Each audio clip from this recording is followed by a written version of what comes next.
Welcome to The Explainer. Today, we're going to dive right into the source material behind a really high-stakes funding battle happening in Washington, and it's all about the Department of Homeland Security. So let's start with the big question here. Most of the U.S. government actually has its budget for the year. So why is the one agency in charge of securing our borders basically operating on borrowed time? The source material we're looking at frames this whole thing with this pretty powerful statement.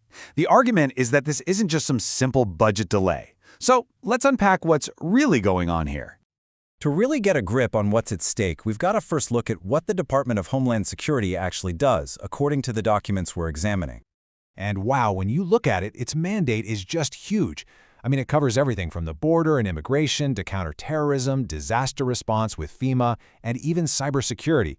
It's a massive and absolutely critical part of our national security apparatus.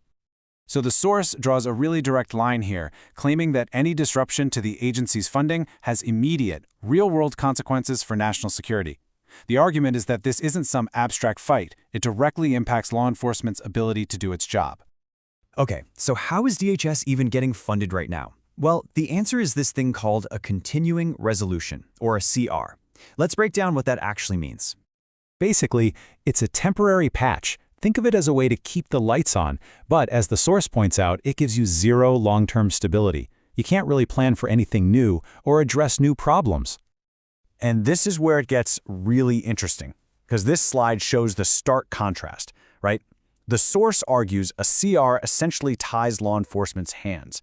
It locks funding at old levels and stops the agency from adapting to new threats, which is a world away from the stability of a full budget. And that brings us to the absolute core of the argument in our source material. The idea that DHS wasn't just left behind by accident. No, the claim is that it was deliberately singled out in what the source is calling a carve-out. So if you follow this timeline, you can see exactly how this so-called carve-out happened. First, Congress couldn't get the funding bills done. Then you had these short-term patches.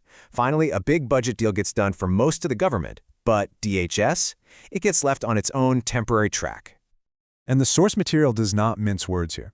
It uses this really sharp language, flat out claiming the agency's budget is being used as leverage, as a bargaining chip in a much larger political fight over immigration policy.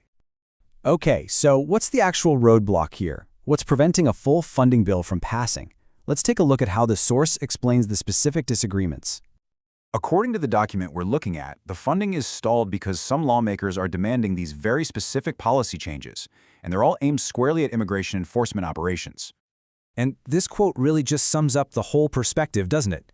It frames this debate as a choice. Are you enforcing the laws that are already on the books, or are you trying to force a new political agenda using the budget process as a weapon? So, we've got a deadline looming for this temporary funding. What happens next?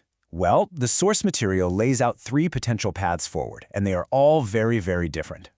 So here are the options on the table. You could get a clean, full budget, or you could get another delay, just kicking the can down the road again. And then there's the third option, a disruption that the source warns would seriously weaken the agency's mission to secure the border and enforce immigration law. So at the end of the day, the core message from the material we've been looking at is this. This isn't your typical budget squabble. It's being presented as a fundamental battle over policy, over ideology, and really over the very nature of national security itself. And all of this leaves us with one last, pretty provocative question, one that really gets to the heart of what's at stake, not just for the agency, but for everyone. When a budget becomes a battleground, who is it that really pays the price?